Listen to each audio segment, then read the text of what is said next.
Les procédures et les fonctions sont des programmes conçus pour effectuer une tâche bien précise que l'on utilise souvent dans nos projets.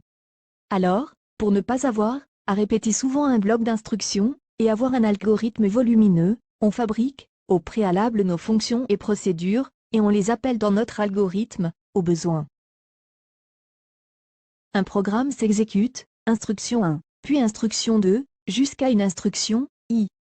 On appelle une procédure qui, après son exécution, l'algorithme revient pour exécuter son programme à l'instruction I plus 1.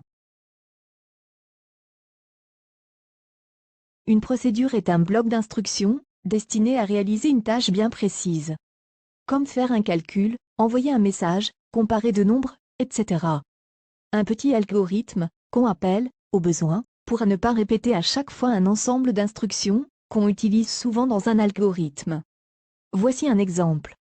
Le programmeur doit afficher un message d'erreur à chaque mauvaise manipulation d'un utilisateur. Il crée donc une procédure qu'il va appeler « gestion des erreurs ». Un signal d'erreur sera affiché, ou un bip sonore, et un message écrit, suivi d'une redirection de l'utilisateur vers une page d'accueil, pour réinitialiser son action par exemple. La fonction est identique à la procédure à un détail près. Elle renvoie à la fin de son exécution une ou plusieurs données. Supposons par exemple qu'on a besoin d'une procédure qui renvoie le résultat de la somme de 1 jusqu'à n, une fois que la variable n est rentrée. Cette procédure prend la forme d'une fonction, puisqu'elle renvoie chaque fois une valeur.